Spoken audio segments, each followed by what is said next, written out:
Labot sa pagtugot sa lokal nga paggamal sa Usamis nga makapaygayon sa Santos Kamisa, reaksyon ni Marge Bishop. Nalipay kay ko sa maong balita karong adlaw, Mayo 15 atol sa pista ni San Isidro Labrador.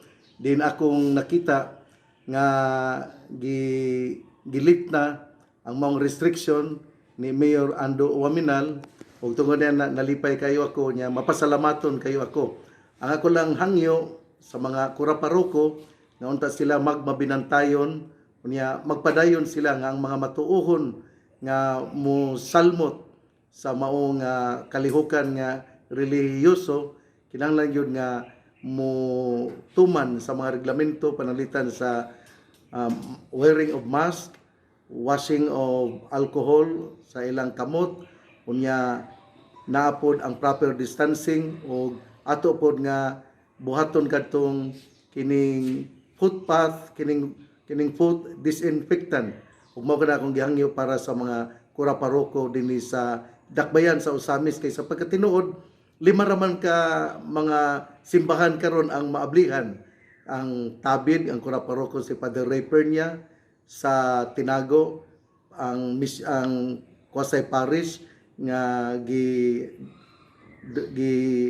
gitagaan sa ato nga pari nga si Father Coco Pereras CM, unya dinha sa Lorenzo Ruiz si Father Timmy Ruben, sa Gango si Father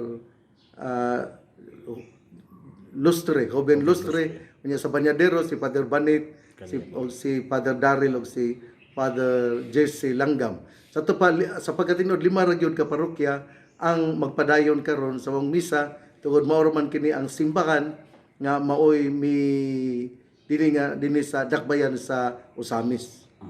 Archbishop, sa pagkaroon Usamis pa, how about sa tibok probinsya, wa pa sila nagpadayag? Mao bitaw nga akong gihangyo unta nga ang duha ka dakbayan, ang dakbayan sa Oroqueta, ang dakbayan usab sa Tanggob ug ang 14 ka munisipyo hinautunta nga mupagawas na usab o mga deklarasyon bakin sa pag-abri sa mga simbahan, sa mga Katoliko ug sa mga lain nga mga relihiyon. Pasawat pa ni Bishop nga ang administrasyon ni Mayor Ando nagtan-aw para sa kaayuhan sa simbahan ug sa mga matuon.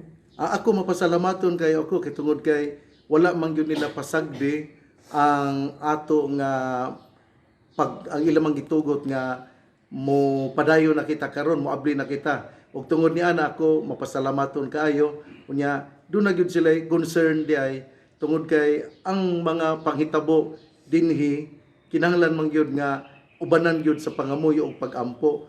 Kay kun wala ang Ginoo dili man gyud mahitabo ang mga hitabo karon. Unya importante po kayo nga mamahimo gyud nga kinibang negative gyud ang mao nga kining mga katawhan usab sa pasalamat ako ni Mayor Ando nga dunay gyud tay partnership sa mga religious ug sa local government unit. Bishop, unsay mga protocols nga angay gihapon sundon kung dunay misa?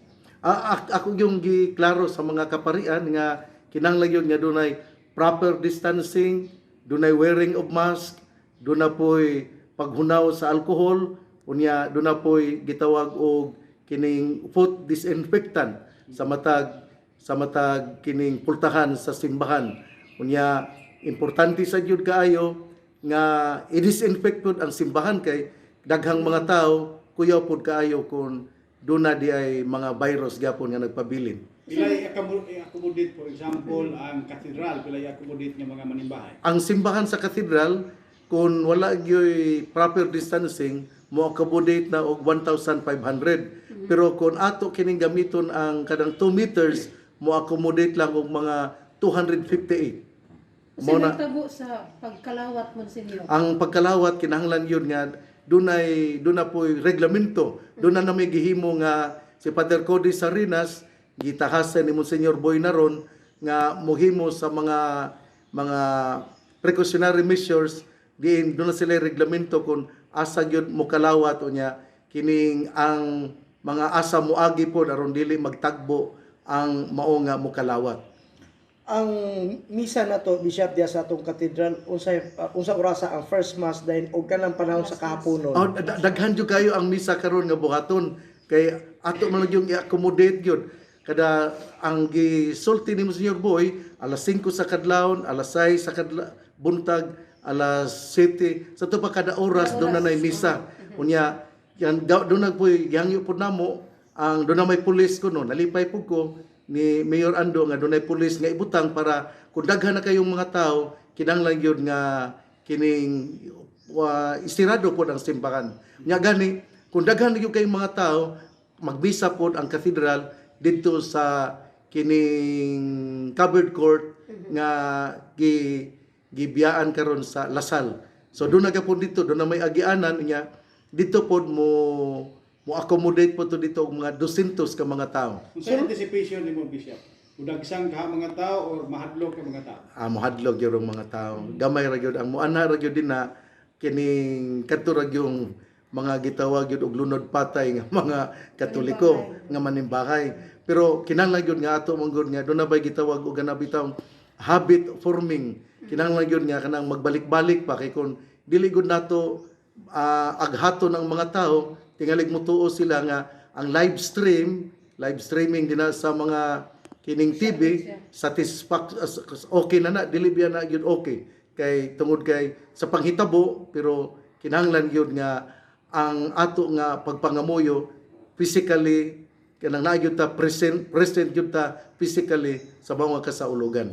Sa ato ang simbahan particular gyud diha sa katedral dunay atubangan murag himong parkingan unsa pa parkingan pagyapon o dito ra gyud sa parking area ipaparking ang katong manimba nga magdalag sa kinan Monsignor. Doon na may parking space gyud din na kanang parking space gamito na gyapon unya kanang mao lagi na kun doon na may pulis doon na pampuntay mga security diha duha man nakabuok atong security nya na padyoy pulis tingali ila pud nang pangitaan og pamaagi aron asa gyud sila tingali makaparking kung daghan na kaayo tingali ato tingin sa gawas ug uban pa nga mga pamaagi pero we will come to that if the water comes to the bridge. Ang katong sa kilid Monsignor naaman toy mga portahan sa ablihan ba to o sa tunga ray ablihan ang kanang sa main entrance. Ablihan tingali tanan kay kanang abierto naman kay tingali niya malimutan ang Espiritu Santo kinahanglan atong pasudlon pod.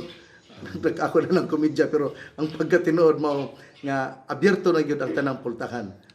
Okay, ang kaning mga live streaming na to sa padayon gyapon. Padayonon gyapon ni nato kay kining ang uban in taon wala pa man abrehe mo na nga padayon lang ta nya atong iampo nga unta maabierto na gyud ang simbahan sa 14 ka munisipyo ug 2 ka dakbayan aron dili na ampo diha lang sa magtan-aw diha sa TV sets. Bishop, madungog ba ang misa sa DXDD, ang atong Catholic Radio Station? Dili gyud na madungog ang imo tingalita mo'y makakuan dito sa uban nga mga lugar. Pero ang DXDD murag ari ra gyud nagdapit tingali sa Usami City unya adto pod sa kanang sa Sinakaban dool ana ra na kutob. But ang misa karon madungog sad sa DXDD para sa atong mga kabukiran nga layo sa simba niya katong nagbasakiton makadungog sa sila sa radyo. Hinaot pa unta nga madunggan ka na tungod kay wala pa nako kayo masubay kining FM kay FM pa manggod ang atong gipatingog karon. Bishop, imong mensahe na lang sa tanan nga mga matuon mga parokyano ning bahina. Ato gyud nga gidawat ang maong balita, malipayon kita. Salamat Mayor Ando Aminal. Ang ako lang auhag sa mga kuraparoko nga ato gyud nga bantayan atong matngunan ang proper distancing, ang pagpanghugas sa kamot og wearing of mask o kining foot disinfectant. Unya ato gyud hinumduman pod nga kung daghan gyud kaayo ang manimba mo sakripisyo ang pare nga mohimo og daghan pod nga misa. Tingali kung ang imong misa tulura imo tingaling buhatong 5 para kining ma-observe yun sa katawhan ang proper distancing.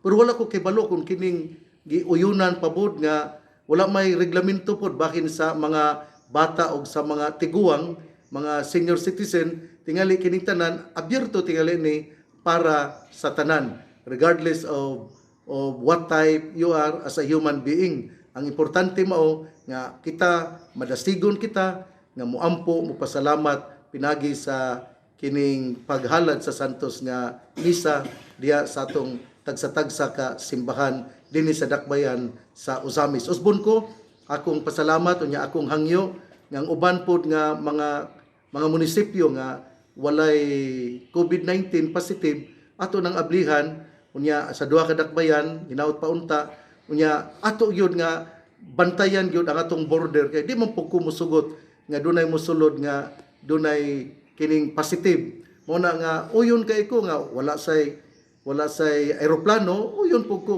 wala say kining barko nga atong tan-awon kun kanusa gyud kini mahuman tingali mga June ba o June 15 ba nga dunay eroplano basta ang importante nga kita gawasnon kita nga makahimo sa ato nga mga religious activities tungod kay kitang tao gawasnon man gyud nga gihimo sa Ginoo. Salamat Mayor Ando Waminal, salamat natong tanan.